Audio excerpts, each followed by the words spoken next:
Ok, bien doctores, viendo que todavía hay quórum, así que vamos a pasar algo que sí realmente les va a interesar bastante porque es la parte clínica y ahora vamos a ver netamente lo que es patologías. A mí en esta parte de la clase me va a tocar hablar netamente de patología esofágica. Vamos a hablar de todas las patologías esofágicas que usualmente suelen entrar en los exámenes, ¿no? Obviamente para esta parte ya han debido entender recontra bien lo que es la parte de fisiología, porque se van a dar cuenta que se aplica muchísimo a estos temas. Cuando entienden bien la parte fisiológica ya no van a tener ningún problema para resolver lo siguiente. Miren, tenemos un caso clínico. Ya, estas son las preguntas tipo de la parte de medicina, ¿no? Varón de 32 años con historia de disfagia, varios años de evolución que ha progresado en las últimas semanas para ingerir líquidos, ¿ya? Presenta episodios aislados de regurgitación no ácida de alimentos y ha tenido el año pasado 2 episodios de neumonía, ¿ya? La exploración que más probablemente hará el diagnóstico. Doctores, cuando ustedes le dan un caso clínico y ya les piden exploración o ya les piden tratamiento, es porque el diagnóstico está cantado, ¿no es cierto? Por consiguiente, ustedes me dirán cuál es el diagnóstico de esto. ¿Cuál es, doctora? Regurgitación, reflujo gastroesofágico, ¿ya? Por consiguiente, ¿cuál sería su método más correcto de diagnóstico, según esa pregunta? PH-metría. ¿Alguien está de acuerdo, doctor? El doctor es acalasia. ¿Por qué, doctor? Regurgitación no ácida. ¿Ya? ¿Ok? Entonces, ¿qué le harías? Manometría, ¿no? Doctora, ¿usted? Acalasia. ¿Por qué no espasmo esofágico difuso, doctora?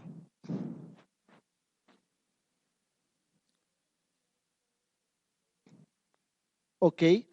Doctores, acá tienen que tener mucho cuidado. Bien, hay cosas que tienen que ustedes tomar en consideración. Cuando haya preguntas de casos clínicos, desglosen bien lo que tienen que tener en cuenta como lo más importante. Les ponen la edad y el sexo es porque tiene alguna importancia de alguna manera. Varón de 32 años, es un paciente joven. Un paciente joven que viene por disfagia, que básicamente desde el inicio es para sólidos y líquidos. ¿De acuerdo? Doctores, cuando en los exámenes les digan que la disfagia es progresiva, es decir, arranca disfagia para sólidos y con el tiempo se va haciendo mucho y mucho más difícil pasar y al final se convierte en líquidos, eso es una disfagia que obedece básicamente a problemas tumorales, ya a cánceres. Cuando una disfagia es muy rápidamente para sólidos y para líquidos, o sea, casi desde el comienzo para sólidos y líquidos, siempre piensen en trastorno motor esofágico, ¿ya? Esa es una principal forma de empezar a diferenciar preguntas para el examen. O sea, disfagia que es progresiva con el tiempo y al final ya se vuelve para líquidos después de tiempo, eso es neoplásico, ¿ya? O obstructivo para que sea más general. Pero si la disfagia desde el inicio es para sólidos y para líquidos, usualmente es un trastorno motor. Segundo, las neoplasias, si bien es cierto que obedecen a gente adulta, mayor, obviamente es mucho menos frecuente que se ven jóvenes. Y este paciente tiene 32 años, entonces está bien lejos probablemente de que sea una neoplasia, ¿no? Otra cosa, presenta episodios aislados de regurgitación no ácida. Doctora, cuando hay reflujo gastroesofágico, la regurgitación que tiene una persona es ácida. Acá hay regurgitación no ácida, es decir, que el contenido que está regurgitando en este paciente no ha llegado nunca al estómago, ¿no? Entonces, no es reflujo gastroesofágico por ese motivo. Entonces, el problema netamente es esofágico. Y dice que el año pasado ha tenido 2 episodios de neumonía. ¿A qué obedecerá tener 2 episodios de neumonía con regurgitación? A que se aspira el paciente, ¿no? Que se aspira de alguna manera y tiene 2 episodios de neumonía. Doctores, paciente joven con disfagia para sólidos y para líquidos desde el inicio, que tiene regurgitación no ácida, es decir, que nunca llega al estómago y que ha tenido neumonía por aspiración, el diagnóstico más probable será un trastorno motor esofágico, no una calasia, doctor ni doctora. Es un trastorno motor esofágico. Que puede ser acalasia es lo más frecuente, es muy probable que sea cierto, ¿ya?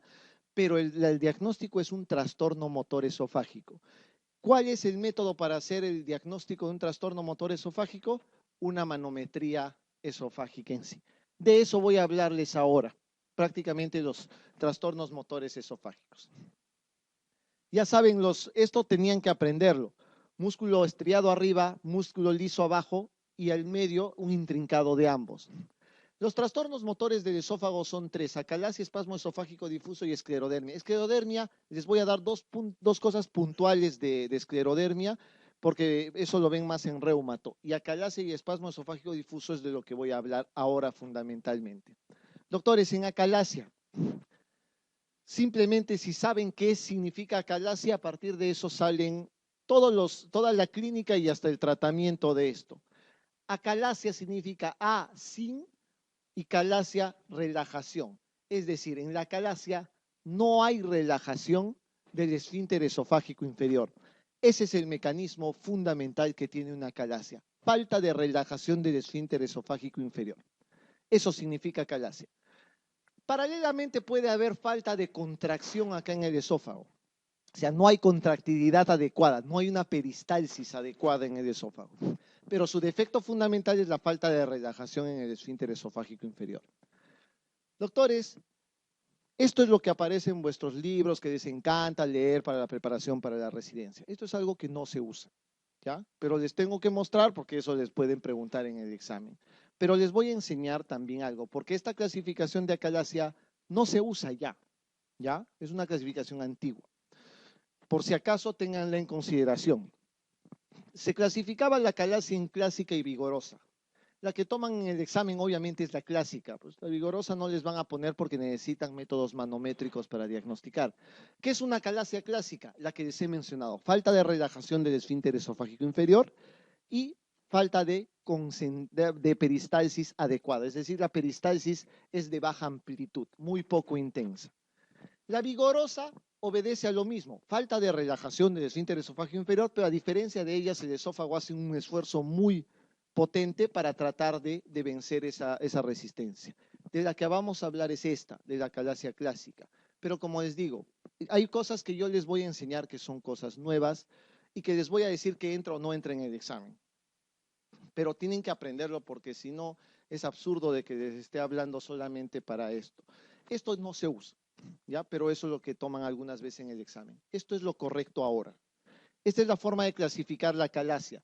Son tres tipos de acalasia. La acalasia clásica es la misma clásica que les he explicado.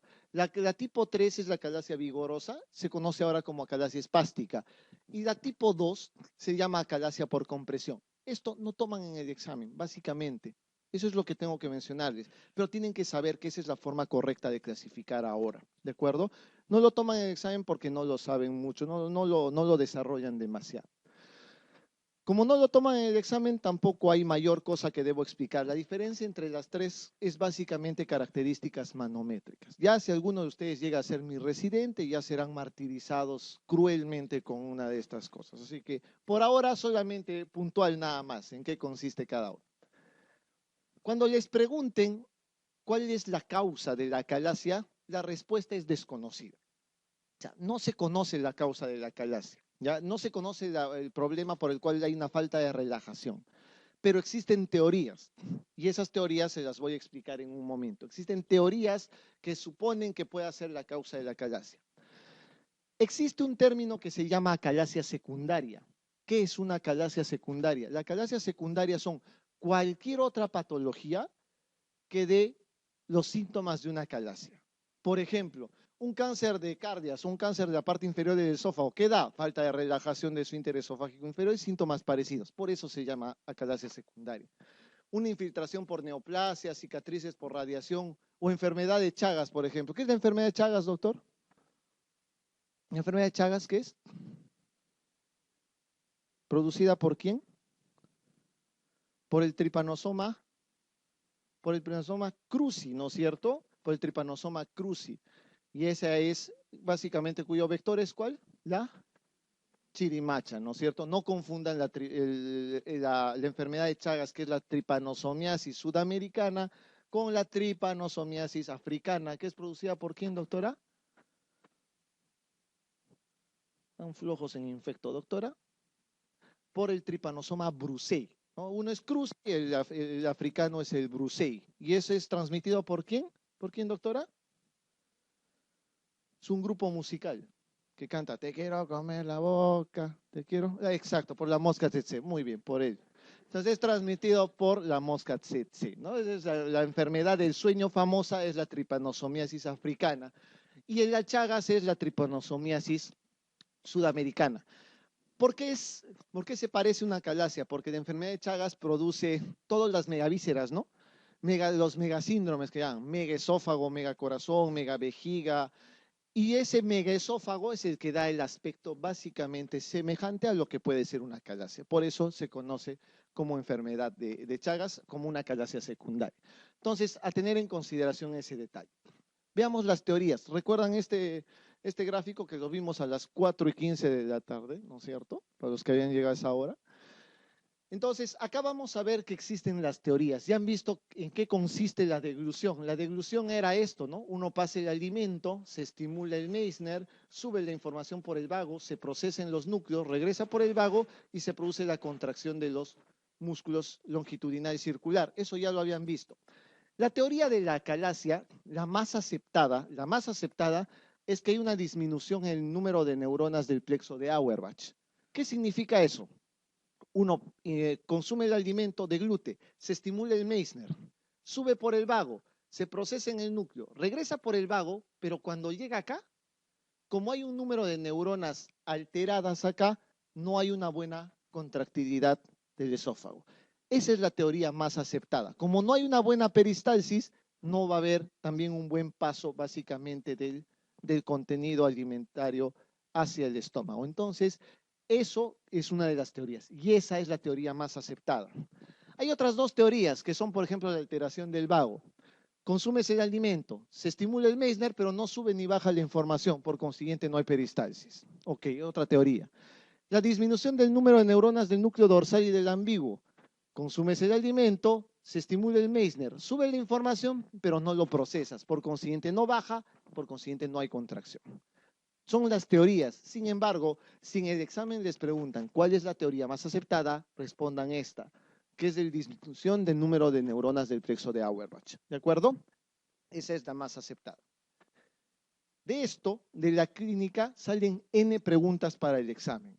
Un montón de preguntas he visto solamente de clínica de acalasia. La primera pregunta es, ¿cuál es el síntoma más frecuente de una acalasia? Si tu problema es que no se relaje el esfínter esofágico inferior, el alimento no pasa. Por consiguiente, eso se llama disfagia y eso hay en el 90% de pacientes. Como se llena el alimento ahí en el esófago, eso lo distiende y eso produce dolor torácico. Como se acumula el alimento ahí, eso produce regurgitación. Como el paciente no se nutre adecuadamente, hay pérdida de peso. Doctores, mucha atención con esto, porque esto aparece en el examen. No hay reflujo gastroesofágico. No confundan regurgitación con reflujo gastroesofágico. Ese es el primer error que no deben de cometer. Reflujo gastroesofágico es contenido del estómago del duodeno que regresa al esófago. Como acá el problema es en la parte final del esófago, no puede haber reflujo gastroesofágico. ¿Dónde es la regurgitación? Es solamente el contenido del esófago que regresa hacia la boca. Eso es regurgitación. Porque si el contenido del esófago se sale, ¿cómo se llama? Se llama vómito, ¿no es cierto? Entonces, diferencias entre vómito, regurgitación y reflujo son importantes. Esto hay en el examen. Les dicen, ¿cuál es el síntoma que no se encuentra en la calasia? Y les ponen los 5. Entonces, la mayoría dicen reflujo, regurgitación, no saben cuál es cuál, ¿no? Dato importante entonces, no hay reflujo gastroesofágico. Otra pregunta de examen típica es la imagen radiológica que da una calasia. Obviamente, si tu problema es la falta de relajación del esfínter esofágico inferior, el esófago no tiene una buena contracción porque hay una ausencia de peristalsis. Esta imagen que se forma es una imagen en pico de pájaro, en pico de ave o en punta de lápiz. Eso es la imagen radiográfica que se puede ver. ¿De acuerdo? Cuando es muy seria la afectación y es muy grande ya el esófago, toma el aspecto así de sigmoides, ¿no? Un aspecto sigmoideo. A esto se llama megaesófago o simplemente aspecto sigmoideo del esófago.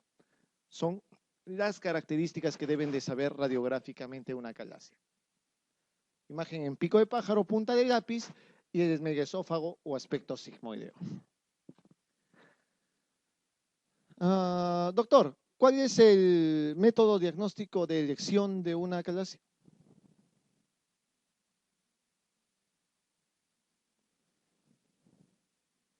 Digo lo que sabes. No, no lo que tienes, sino lo que sabes. Muchos contestan en el examen que el método diagnóstico de elección de una acalasia es endoscopía. No es cierto, ¿ya? Eso es un error que cometen muchos, que porque hacen gasto tienen que decir que todo es diagnóstico con endoscopía. No. ¿Por qué? Porque la endoscopía es muchas veces normal. Hasta en el 40% de los pacientes llega a ser normal. Sin embargo, algo deben de aprender ustedes. Cuando estudian una disfagia, la disfagia se estudia en el siguiente orden. Primero, siempre se hace una radiografía varitada. Siempre. ¿Ya? Eso es lo primero que deben de hacer ante un paciente. Doctor, tengo 35 años, desde hace 6 meses estoy con problemas para pasar mis alimentos, no los paso bien, se me queda atracado en el pecho. ¿Qué le pido? ¿Manometría? No, pues, nunca, así no se pide. Primero tienes que estudiarlo. Entonces, ¿qué pides primero? Una radiografía varitada. Tu radiografía varitada es normal, ¿qué le pides? Pasas a esto, una endoscopía. Tu endoscopía es normal, ¿qué le pides? Recién pasas al método diagnóstico de elección, que es una manometría esofágica. ¿De acuerdo? Ese es el orden en el que ustedes deben estudiar una disfagia siempre. No pidan manometría de golpe porque nadie les va a dar una manometría si no tienen ni radiografía de esófago ni una endoscopía previamente. Y exámenes de sangre basales por lo menos. ¿De acuerdo? Entonces, la endoscopía no es el método de elección, es la manometría. La manometría, que es el método diagnóstico de elección, ¿qué es lo que ve? Básicamente ve eso, ¿no? La ausencia de la relajación incompleta del esfínter esofágico. El esfínter esofágico inferior no se relaja porque es muy hipertónico, sumamente hipertónico, más de 45 milímetros de mercurio. Lo normal es hasta 30 milímetros de mercurio. Y obviamente las ondas peristálticas están alteradas de alguna manera. Ya saben los 3 tipos de acalasia que hay. ¿Cómo se complica una acalasia? La acalasia se tiene que complicar de acuerdo a lo que ustedes ven por clínica. Como el alimento se queda ahí en el esófago y no pasa o no migra, es un caldo de cultivo para cándida. Entonces, lo que hay es una candidiasis esofágica. Ese alimento es netamente irritante. Cuando se queda mucho tiempo en el esófago es sumamente corrosivo y al ser corrosivo, eso ocasiona esofagitis. Lo otro, como el alimento está todo acumulado en esa zona, si el paciente regurgita y se aspira, pasa lo que se llama aspiración bronquial y puede ocasionar neumonías, como han visto en el caso clínico previo. Y ojo, un paciente con acalasia puede desarrollar un cáncer. No quiere decir que toda acalasia acabe en cáncer, pero el riesgo es mucho mayor, es 7 veces mayor en los pacientes que tienen acalasia. ¿Ya? No olviden las complicaciones. ¿Cómo se trata una acalasia? La acalasia se trata de muchas formas. Tienen estos métodos: balón, tratamiento médico, toxina botulínica, tratamiento quirúrgico y endoscópico. Para el examen, el tratamiento más eficaz a largo plazo es la cirugía. El tratamiento más eficaz a largo plazo para la acalasia es la cirugía. ¿De acuerdo? Es el tratamiento quirúrgico. Sin embargo, nuevamente les vuelvo a decir lo mismo. No es lo primero que se hace. ¿Ya? No es lo primero que se hace. Lo primero que se hace con un paciente que tiene acalasia es esto: una dilatación con balón. Lo pasan al gastro y el gastro, ¿qué cosa es lo que hace? Ok, ya han diagnosticado de acalasia por manometría. Lo que hacemos es meter un endoscopio. En el endoscopio metemos este catéter con este balón desinflado. Cuando llegamos a la parte que está hipertónica, se infla el balón, ¿no? Se infla el balón a cierta presión y se mantiene ahí 30 segundos. Se desinfla el balón y luego se retira y queda dilatado el esófago. Una sola sesión puede tener un buen éxito. Pueden hacer una segunda sesión para tratar de asegurarse. Usualmente, ¿cuál es el problema de la dilatación con balón? El problema principal es que puede volver a aparecer la hipertonicidad, es decir, se vuelve a volver a cerrar nuevamente. Ese es el principal problema de la dilatación con balón. Otra complicación que puede haber es cuando están muy empeñosos, inflan demasiado y rompen el esófago, ¿no? Síndrome de Buerg. Pueden romper un esófago, puede haber rotura esofágica. Pero lo primero que se hace es dilatación con balón. Si después de la primera sesión todo queda ok, genial. Ahí queda el tratamiento. Si después de 3 sesiones con balón falla, el paciente va a cirugía de todas maneras. Siempre va a cirugía de todas maneras. Entonces, para términos del examen, este es el método que tiene mejor pronóstico a largo plazo y mayor efectividad. Y el nombre de la cirugía también lo tienen que saber. Se llama miotomía de Heller. ¿De acuerdo? Es la miotomía de Heller. ¿En qué consiste la miotomía de Heller? Hacer un corte y cortar la mucosa y el músculo longitudinal a nivel del cardias y se queda esto abierto, ¿no? Es en el corte, como está hipertónico los músculos del cardias, del esfínter esofágico, cortan y se suelta esa hipertonicidad y ahí se soluciona el problema. ¿Cuál es el principal evento adverso que pasa en pacientes que tienen miotomía de Heller? Al contrario, como dejas abierto, reflujo gastroesofágico.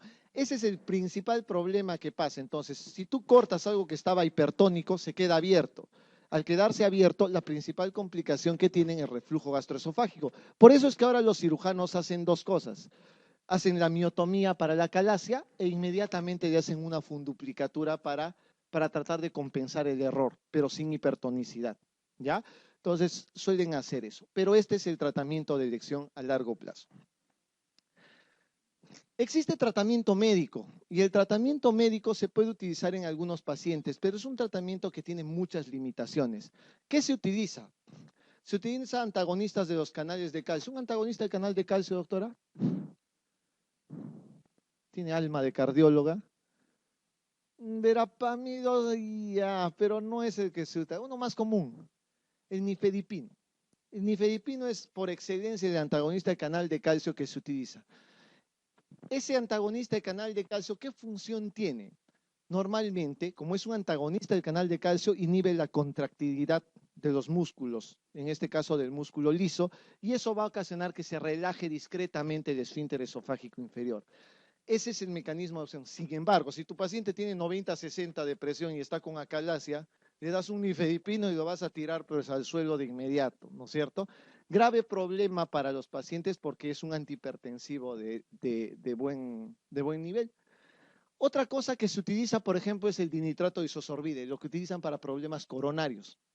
¿Cuál es el mecanismo de acción del isosorbide? Al ser nitratos son dadores de óxido nítrico. ¿Para qué era el óxido nítrico, recuerdan? Es un relajante. No, además, recuerdan la primera parte de la clase cuando hablamos de neurotransmisores inhibidores, el pépsido intestinal vasoactivo y el óxido nítrico, ¿qué hacían? Relajaban el esfínter esofágico inferior. Eso es lo que hace, al dar óxido nítrico, relaja el esfínter esofágico inferior. Pero ¿cuál es el principal efecto adverso de los nitratos? Pregunta de cardio, ¿ah? No, el principal evento adverso es cefalea. 30% de los pacientes que toman nitratos sufren de cefalea posterior. Entonces, ese es importante. Ese es el tratamiento médico, pero con muchos eventos adversos. Incluso hay estudios que mencionan que se puede utilizar sildenafil. ¿Qué es el sildenafil, doctor? ¿Un vaso qué?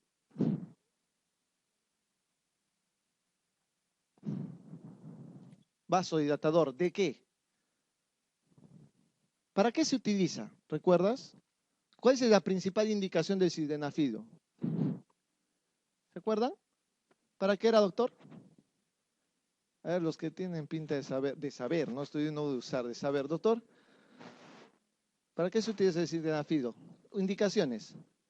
La principal indicación para lo que se creó, ¿cuál era? Hipertensión pulmonar, ¿no? Para hipertensión pulmonar.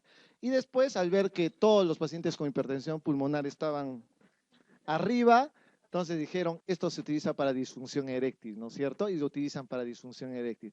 Doctor, ¿cuál es el principal evento adverso del sildenafil? ¿A ti qué te, no, qué te da? Falso. Lo que da es lo mismo que estaba mencionando, cefalea. El 30% de los pacientes les da cefalea cuando usan sildenafilo. Eso es de lo que principalmente se quejan los pacientes con cefalea. Entonces, si lo usan y tienen cefalea, no es culpa de ella, es culpa del sildenafil, ¿ya? Entonces, tengan en consideración ese detalle. El sildenafil se ha utilizado porque es un dador de óxido nítrico, es lo mismo que esto, es un vasodilatador y mejora el aporte de óxido nítrico y produce relajación del esfínter esofágico inferior. Puede servir entonces, pero como les digo, todo tratamiento médico es limitado, está limitado. La toxina botulínica es algo que se utiliza principalmente, esto es pregunta de examen, ojo, ¿cuál es el mecanismo de acción de la toxina botulínica? A ver, allá doctora, ¿cuál es el mecanismo de acción de la toxina botulínica? Vamos a justificar el pago de popular. Doctora, a ver, ¿cuál es el mecanismo de acción de la toxina botulínica, doctora? Es inhibir la liberación de acetilcolina. Eso es pregunta de examen, por si acaso, ¿ya? Eso es pregunta de examen. Hay bloquear la acetilcolinesterasa, bloquear el receptor de acetilcolina, inhibir la liberación de acetilcolina, y la respuesta es esa, inhibir la liberación de acetilcolina. Les he explicado temprano, ¿para qué servía la acetilcolina?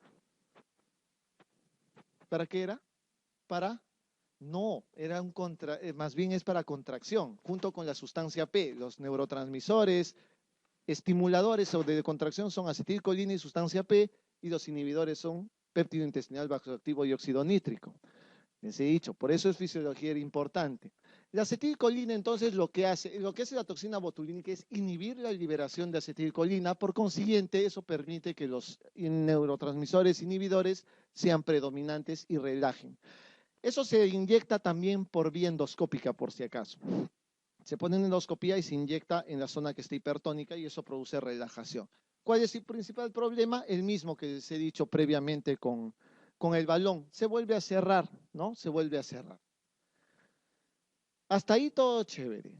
Esto que ustedes ven acá no lo van a encontrar en ningún lugar, felizmente, solo acá. Esto es ciencia pura, nada más. Esto no les van a preguntar en el examen tampoco, salvo postulen de acá 5 o 6 años, ¿ya? Lo cual no quiero que lo hagan. Esto de acá se llama POEM, se llama miotomía endoscópica peroral. Esto es la misma miotomía de Heller que hace el cirujano, pero lo hacemos nosotros los gastros por vía endoscópica. Metes el endoscopio, cortas mucosa, cortas submucosa y cortas el músculo circular y longitudinal. Es decir, desprendes nada más por vía endoscópica eso. Es el mismo mecanismo que haces en la miotomía de Heller. Actualmente los estudios que hay muestran que el tiempo de duración de este POEM es 1 hora 40. El tiempo de duración de una cirugía de miotomía de Heller es 1 hora 40 también. Lo mejor es que este tiene muy pocos eventos adversos en manos expertas.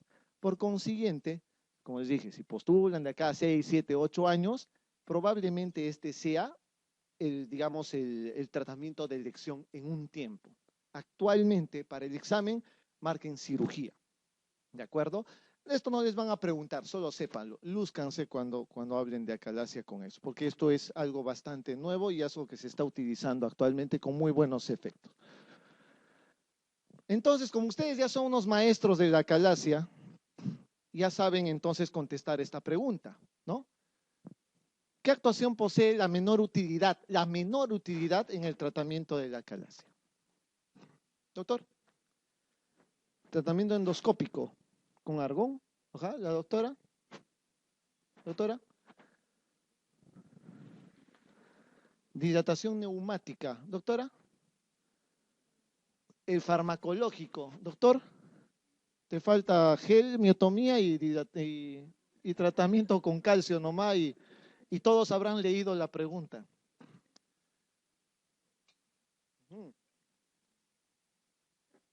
A esto es a lo que yo al inicio de la clase les decía, se emocionan cuando ven una pregunta y no lo leen completo. La mayoría, salvo el doctor, se ha dado cuenta del detalle. Uno, les he dicho que se utiliza tratamiento endoscópico, cierto. En ningún momento les he dicho que se utiliza argón. ¿Dónde les he dicho que se utiliza argón? En ningún momento he mencionado la palabra argón en el tratamiento. Tampoco se los iba a esconder. El argón se utiliza, es un gas noble que lo que se utiliza es básicamente para cauterizar y cerrar vasos sanguíneos. Para eso se utiliza el argón. Entonces, la mayoría se emociona y dice, ya, pero si Guzmán ha dicho que el tratamiento endoscópico se utiliza, correcto, entonces es verdadero y no leen completo esto. Lean completo porque es el principal error en el examen. Después están quejándose, me he reventado el examen, tengo 95 y aparecen con 59. ¿No es cierto? Entonces aparecen en el penúltimo puesto por delante del que se ha faltado al examen. Entonces tengan cuidado, por eso lean completo. Lo que han mencionado es correcto. Dilatación neumática se usa, sí. Limitado, sí. Cardiomiotomía quirúrgica, cuidado que piensen que cardio es corazón, por favor, es cardias, obviamente es la parte de cardias. Cardiomiotomía quirúrgica, eso es lo más efectivo a largo plazo. La inyección de toxina botulínica se usa, pero es limitado. Y el argón no se usa para nada, pues. Acá no se usa simplemente. Y el tratamiento con antagonistas del calcio, si bien es limitado, pues sobre el argón, pues no hay punto de comparación, ¿no? Entonces acá la respuesta es la D. Ojo, lean completo. No estoy doctora para nadie, para nadie. Respecto a una de las siguientes, marquen la que es cierta excepto, o sea, marcar la falsa. Acá vamos a ver detalles puntuales de algunas patologías esofágicas. El síndrome de Plummer-Vinson cursa con disfagia esofágica inferior. ¿Recuerdan qué es el síndrome de Plummer-Vinson? El síndrome de Plummer-Vinson es una membrana hipofaringia. Es una enfermedad que produce disfagia, pero produce disfagia esofágica superior, porque es una membrana que está acá, es una membrana que está en la hipofaringe, que curiosamente es más frecuente en mujeres y es más frecuente en pacientes que tienen anemia ferropénica. O sea que pueden encontrar un Plummer-Vinson, que es una membrana hipofaringia en pacientes que tienen anemia ferropénica, generalmente son mujeres, generalmente pueden ser gestantes también. Entonces, el síndrome de Plummer-Vinson cursa con disfagia esofágica superior, no inferior. Esa es la falsa, pero veamos lo demás. Una disfagia de 1 a 2 horas de evolución, acompañada de intensa salivación, sugiere de impactación de alimento por anillo esofágico. Doctores, ustedes tienen un pacientito adulto mayor, 200 años de edad, lo que ustedes quieran, que esté comiendo lomo saltado, no tenga dentadura, mastica, pasa el alimento y sienten que se atora y empieza a hipersalivar, piensen en que es una impactación del alimento, necesariamente. Las disfagias que son súbitas en pacientes ancianos y que producen hipersalivación y disfagia son impactaciones esofágicas muy frecuentemente, ¿de acuerdo? Entonces esto es verdadero. En la disfagia motora existe siempre dificultad para el paso de sólidos y líquidos desde el principio. ¿Sí? ¿Verdadero? Sí, les he dicho, ¿no? Que sólidos y líquidos desde el inicio es disfagia motora. Solamente sólidos y después de mucho tiempo se hace para líquidos es más que todo cáncer obstructivo. Entonces esta también es verdadera. En la disfagia para líquidos, solo en decúbito se caracteriza por... La disfagia para líquidos solo en decúbito caracteriza la esclerodermia, punto que les iba a mencionar. Normalmente la calasia es con el esfínter esofágico inferior hipertónico, ¿no es cierto? El espasmo esofágico difuso tiene el esfínter esofágico inferior normotónico y la esclerodermia es hipotónico. Por consiguiente, el que se asocia a reflujo gastroesofágico de esos 3 trastornos motores es la esclerodermia, porque la que tiene la calasia es hipertónico, el espasmo esofágico difuso es normotónico y la esclerodermia es hipotónico. Entonces, la disfagia motora, la disfagia para líquido solo en decúbito caracteriza la esclerodermia, es cierto, es una de las cosas que hay. Esta es una alternativa difícil porque no es una patología frecuente. La presencia de disfagia con disminución del pulso en el brazo derecho es compatible con disfagia lusoria. La disfagia lusoria es un tipo de disfagia que es producida por una salida aberrante de la vena subclavia derecha. ¿No? La salida de la vena subclavia derecha lo que hace es cruzar la parte del esófago y producir disfagia por compresión. Como comprime el esófago, produce disfagia, y como se comprime la vena, se produce disminución del pulso en el brazo derecho por compresión de la vena subclavia derecha. Eso se llama disfagia lusoria. Es una patología recontra rara, solamente básicamente para preguntas de examen nada más. Plummer-Vinson, entonces, esto es una membrana hipofaringia, no olviden, membrana hipofaringea, produce disfagia esofágica superior. Esta es la membrana en una endoscopía. Toda la luz debería verse así, como esto, pero toda esta parte, y la membrana es esto. Esta es una membrana esofágica superior. Tomando el bario se ve la membrana y acá se ve la membrana hipofaringea, ¿no? A ver que tienen alma de dermatólogos, con cada el 50% va a postular a dermato, ¿no? Porque no quieren hacer guardias. La doctora, a ver, por ejemplo, me va a decir, ¿qué cosa ve ahí, doctora? Aparte de los 4 dedos. ¿Qué hay ahí? A ver los semiólogos. Doctora, vamos a justificar el pago acá de, doctora. Doctor, no se ve, creo, desde acá, doctora. Un telescopio, doctor. ¿Nada? Sí, pues desde acá no se ve nada, pues tienen que acercarse. ¿Sí? ¿Ya? ¿Saben? ¿Qué ven en las uñas? No, micosis, algo están, ay, hongo, todo. Fluconazol. Es una coiloniquia, ¿no? Una coiloniquia. La coiloniquia es una de las características que puede haber en los pacientes que tienen síndrome de Plummer-Vinson. El otro nombre del síndrome de Plummer-Vinson se llama síndrome de Patterson-Kelly, ¿ya? Es el mismo. El síndrome de Plummer-Vinson es el Patterson-Kelly. Para ser más finos, Patterson-Brown-Kelly, por si acaso. Es el nombre completo. Patterson-Brown-Kelly. A ver, seguimos con acalasia. La acalasia se suele encontrar lo siguiente, excepto, ausencia de burbuja de aire en la radiografía de tórax, piensen, presión intraesofágica superior a la atmosférica, por supuesto, hay aumento de la presión en esa zona, ¿no? Eso es verdadero. Sensación de ardor retroesternal postprandial. No, no es cierto. ¿Qué les he dicho? ¿Hay reflujo? No, pues no puede haber ardor retroesternal postprandial en los pacientes con acalasia, ¿no? Entonces, esta es la falsa. Contracciones simultáneas y de poca amplitud, por supuesto, es una característica manométrica, ¿no? La disminución neuronal de los plexos mientéricos, les he dicho que era una de las teorías, ¿cierto? Entonces también es verdadera. Esa es la respuesta correcta. Una característica radiográfica que puede haber es esta. Ausencia de la burbuja de aire gástrico en la radiografía de tórax. Cuidado que también sea parte de una pregunta exacta. Un patrón en la manometría que muestre un aumento de presión basal del esfínter esofágico inferior con disminución o ausencia de relajación con la deglución. Diagnóstico, un regalo, ¿no? Así, regalo de Camay, de Crest. Facilísimo, es una acalasia. ¿Cuál de los siguientes constituye el tratamiento más efectivo y seguro a largo plazo en los pacientes con acalasia? Esta es una pregunta de examen de hace 2 años por si acaso. Regalado, ¿ya ve? Ya no van a tener 59, sino 60, si ya saben con él. ¿Cuál es?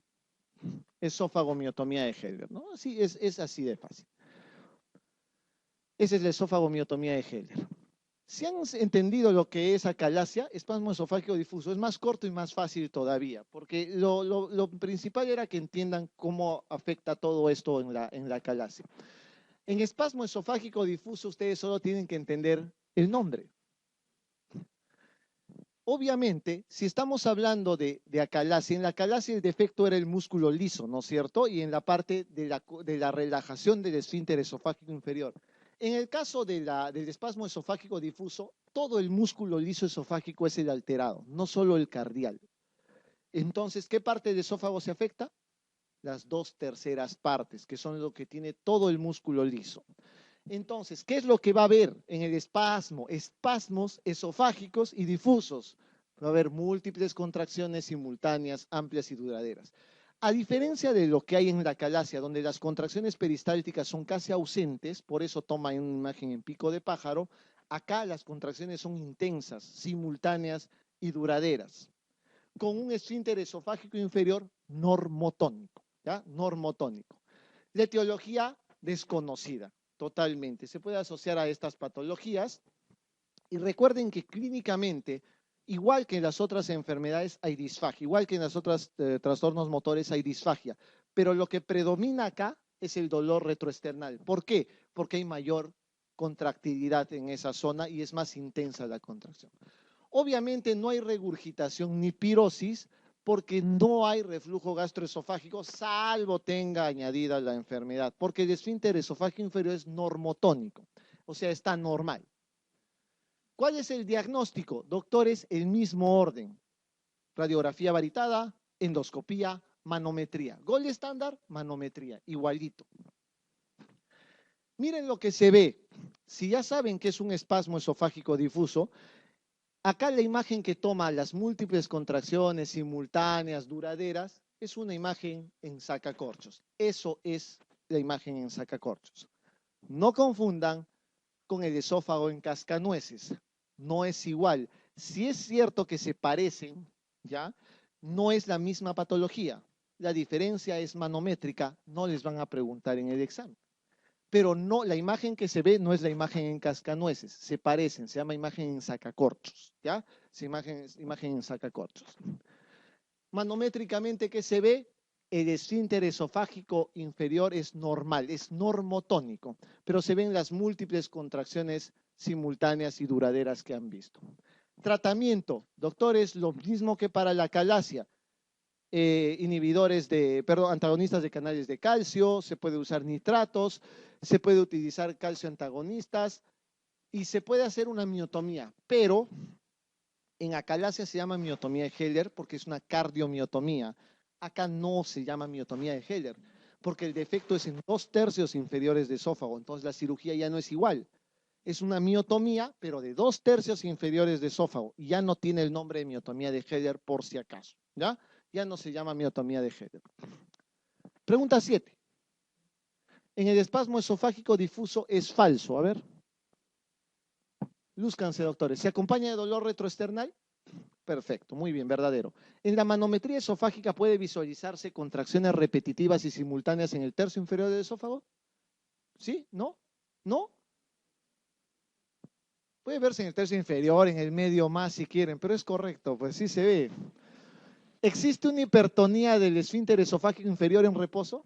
No, pues ese sí es grosero, ¿no? La hipertonía es de la calasia, acá es normotónico, esa es la falsa. ¿Los anticolinérgicos tienen un efecto terapéutico limitado? Sí, y dicen que algunos se desencadenan por ingesta de alimentos fríos. Puede ser, pero acá lo claro es que el esfínter esofágico inferior es normotónico. A ver, lo máximo, a ver. Varón de 40 años, procedente de la ciudad blanca de Arequipa. Desde hace 6 meses, de manera intermitente, dificultad para el pasaje de alimentos. El alimento se le queda atracado en el pecho. Ha bajado de peso, dolor al deglutir y 2 episodios de neumonía. ¿Diagnóstico? ¿O espasmo esofágico difuso? ¿Cuál de los dos? O Senker, o...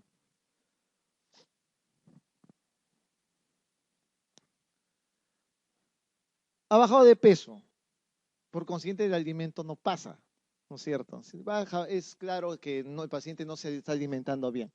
El dolor, el alimento se queda atracado en el pecho, o sea que el problema obviamente es un problema esofágico de alguna manera. Hay dolor al deglutir y los episodios de neumonía son en pacientes que se acumula generalmente. En el espasmo esofágico ya no se acumula demasiado porque puede pasar el alimento. Entonces ya no hay episodios de neumonía.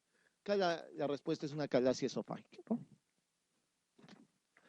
Mujer de 35 años con antecedente de dolor torácico y disfagia para sólidos y líquidos, además de una manometría en la que el esfínter esofágico inferior es normotónico. La radiografía varitada muestra una imagen en sacacorchos, ¿no?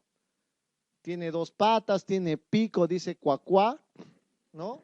La respuesta es un espasmo esofágico difuso, ¿no? Una respuesta muy fácil. Salud, doctora. Salud. ¿Han visto entonces cuál es ya la patología motora? Vamos a hablar un poquito de esofagitis cáustica.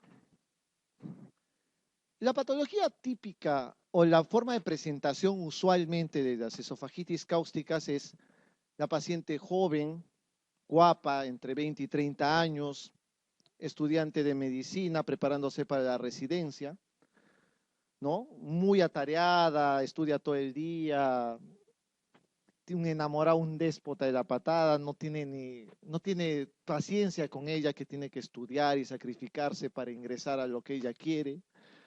El otro le reclama que por qué trabajas todo el día, estudias, no tienes tiempo para mí, ¿no? Entonces, mujer mártir, sufrida obviamente porque es incomprendida por por este sujeto, por este elemento, decide quitarse la vida, ¿no? Dice, no, sin él no puedo, si él no existe, yo no puedo vivir sin él, ¿no? ¿Me quiere terminar? No. La medicina o la muerte, y prefiere la muerte. Entonces agarra su vaso de lejía, ¿no? Y se lo toma. Aunque no lo crean, quitando de lado el chiste de que es estudiante de medicina y que es básicamente una mujer guapa o lo que sea, porque afecta a cualquier momento, usualmente la chica que intenta matarse es joven, con muchos problemas psicológicos, con problemas familiares, y generalmente esos problemas las llevan al intento suicida, a la ingesta de cáusticos. Eso es bien, pero bien frecuente. Es difícil de que sea una paciente mayor, senil, que haya tenido eso, ¿no? Es bien común eso. Esa es la forma de presentación más común en los hospitales, mucho más en los hospitales MINSA. La contraparte es el varón, cuarentón, 20 años postulando a la residencia, vago de la patada, hasta que la hace de alguna manera. Han postulado uno, solo él ingresó, porque ya, pero él, yo he ingresado, ¿no? Yo soy el genio, que yo la rompo, que ingresó con 12, pero la roto, ¿no? Y se mete la tranca de la patada celebrando. 3 días de chupa. Muy bien, hasta perder la conciencia. Llega a casa el tercer día, agarra, patea la puerta gritando, mujer, he ingresado, soy lo máximo. Nadie en la casa, no le interesa a nadie el que ha ingresado. Va, busca, no hay comida, no hay gaseosa, tiene una turra de la patada porque una sed por los 3 días de chupa. Busca en la refri, no hay agua, busca, no hay ni luz en la casa. Abre la gaveta de abajo, encuentra Inca Kola, se la toma de golpe. Y no es Inca Kola lo que toma, es lejía. Ese es el otro caso que se presenta. El varón que está borracho y generalmente por ingesta, digamos, accidental, se toma normalmente la lejía. Eso también es típico, ¿ya? Que el varón que está ebrio se tome por casualidad la lejía. Y lo otro, para los que van a ser pediatras, el bebé de 2 años que está llorando porque tiene hambre, la mamá no interesa nada, quiere teta, nadie le da bola, entonces este va a la cocina, abre la gaveta, igualito, encuentra Inca Kola gaseosa, se lo toma y es lejía. Y el bebé con ingesta accidental también, ¿no? Porque no sabe lo que está tomando. La pregunta de examen siempre va a eso. ¿Qué es más frecuente? ¿Un gesto suicida o una ingesta accidental de cáusticos? Aunque no crean, es el gesto suicida. Es lo más frecuente. O sea que la mayoría de gente que tiene esofagitis cáustica se intenta suicidar de alguna manera, ¿no? Entonces, eso es una pregunta. En psiquiatría, hace unos años había una pregunta muy parecida en la que decía que el género que más intenta suicidarse es el género femenino, ¿no es cierto? Eso es típico. Lo otro, el género que mayormente consume el acto suicida es el varón. O sea que cuando la mujer intenta suicidarse, lo hace así de media caña, ¿no? O sea, 2 gotas de lejía, 1 litro de gaseosa, se toma, me muero. Y no. En cambio, el varón que decide matarse se mete un plomazo y se acabó el problema. Y de verdad, el que más se suicida usualmente son los varones, pero el mayor intento suicida suelen ser de las mujeres. Es también bien frecuente y es una pregunta de psiquiatría bien común. Entonces, tengan en consideración esos detalles para algunas preguntas. Con lo que más normalmente se llegan a intentar suicidar es con lejía o con ácido clorhídrico, ¿no? Con el ácido muriático, para limpiar los baños. Entonces, a lo que va precisamente es esto, ¿no? Cuando hay mucha plata te puedes suicidar con sulfúrico, es carísimo el ácido sulfúrico, igual que el amoníaco, así que normalmente es lejía o ácido clorhídrico. Pregunta. El efecto de la esofagitis cáustica por álcalis, marquen lo correcto. Para responder esto, obviamente ustedes tienen que saber la diferencia entre intentar matarse con ácido clorhídrico e intentar matarse con lejía.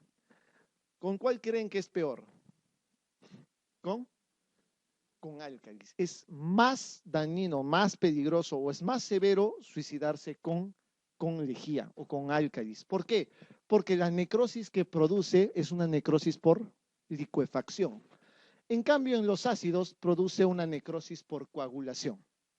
La diferencia es esa, que básicamente al producir licuefacción, las capas del esófago y del estómago se alteran más en el álcali, en la ingesta de álcali. En cambio, en la ingesta de ácidos es mucho más superficial. Lo otro, si tienen un paciente de este tipo, lo que tienen que hacer obviamente es primero saber clínicamente si está estable o no, o si se ha perforado o no, si está estable hemodinámicamente. Y le pueden hacer endoscopía o no. Se puede hacer una endoscopía, pero la indicación es que sea máximo a las 24 horas, entre las 12 y 24 horas. Si se pasa de ese tiempo, no pidan porque no le vamos a hacer de ninguna manera la endoscopía. ¿Por qué? Porque el riesgo de perforación es mucho mayor. Entonces, solamente entre las 12 y 24 horas. La complicación más frecuente es la hemorragia. Si una paciente se intenta suicidar con esto, lo más triste es verla vivir con la complicación más frecuente, que no es precisamente la hemorragia, sino la estenosis. El esófago se achicharra de una manera tal que se empieza a cerrar todos los segmentos y la paciente no puede deglutir nada de alimentos, absolutamente nada. Eso es lo más frecuente, no es precisamente la hemorragia. ¿Debe ser iniciado inicialmente colocando una sonda nasogástrica? Jamás, nunca le pongan una sonda nasogástrica a un paciente que ha tomado lejía o cáusticos, porque si está perforado van a terminar de perforar todo lo que hay. No. ¿Produce necrosis por licuefacción? Eso es correcto, ¿no? La necrosis por coagulación lo produce básicamente la ingesta de ácidos. Ya saben entonces en la necrosis por licuefacción. Ahorita vas a ver, todavía falta, doctor, falta para acabar. Ya saben, la necrosis por coagulación. Los síntomas que normalmente produce la ingesta de ácidos o de álcalis son estos cuatro, lo más frecuente en el caso de que sea leve. Disnea, ronquera, estridor por quemadura básicamente de las cuerdas vocales o hipersalivación por quemadura de la boca. Pero si está perforado o si hay mediastinitis, hay dolor torácico, enfisema subcutáneo por las microperforaciones que hay, o puede haber hasta shock, ¿no? Esto que ustedes ven acá no preguntan en el examen, nunca he visto preguntado en los exámenes, pero es importante para saber qué van a hacer ustedes con un paciente que tenga esofagitis cáustica. Esto de acá se llama clasificación de Sargar, es la clasificación de Sargar, con Z, Z-A-R-G-A-R, clasificación de Sargar. Va desde una mucosa normal, que es el grado 0, pasando por edema e hiperemia, que es el grado 1, hasta el grado 3, que tiene ulceraciones múltiples y profundas y con necrosis. Como les digo, no preguntan, pero miren lo que se hace usualmente. En un momento van a ver el algoritmo de tratamiento para esto. Complicaciones, pregunta de examen, la más frecuente, estenosis esofágica, no lo olviden. Esto es lo que se hace con un paciente que tiene una esofagitis cáustica. Uno, primero lo llevan a urgencias. Primero tómenle una placa de tórax y abdomen. Si está perforado, no lo toquen ustedes más. No se toca más. Eso va a cirugía de todas maneras. Si no, si está estable hemodinámicamente, endoscopía rápidamente, dentro de las 12 a 24 horas, y se hace el estadiaje de acuerdo a la clasificación de Sargar. Si es un grado 0, es decir, si la mucosa está normal, entonces le dicen, señora, no tiene nada, vaya a casa, intente suicidar con otra cosa que no ha surtido efecto. Interconsulta, psiquiatría, lo que ustedes quieran, pero puede salir de alta. Si es un grado 1 o 2A, puede salir de alta si tolera bien los líquidos, pero si no, pueden tratarlo como un 2B o con un 3, en el cual la alimentación ya puede ser por una sonda nasoentérica, porque el caso sí es grave e incluso si es mucho mayor puede terminar en una cirugía posterior. ¿De acuerdo? Esa es la forma como se ve el tratamiento normalmente de una esofagitis cáustica. Ok, entonces esto lo pueden responder fácil ahora. Vamos a marcar la cierta. ¿Las lesiones por ácido son más profundas que las producidas por álcalis? No, ¿no es cierto? Al revés. ¿El esofagograma es la prueba diagnóstica de elección? Así es, se toma un esofagograma. No, ¿no es cierto? Eso no es lo que se hace. Falso. En los adultos la ingesta accidental de cáusticos, en los adultos la ingesta de cáusticos es casi siempre accidental. No, les he dicho que es suicida. Pregunta de examen. Falso. La medida terapéutica más eficaz es neutralizar del ácido o alcalino, es decir, si ha tomado lejía, le das ácido muriático para neutralizar su acidez. No, ¿no es cierto? No puedes neutralizar con nada. Tampoco sirve la leche, por si no le estén dando un litro de leche al paciente. Le hacen dar como le dan a los perros cuando los envenenan.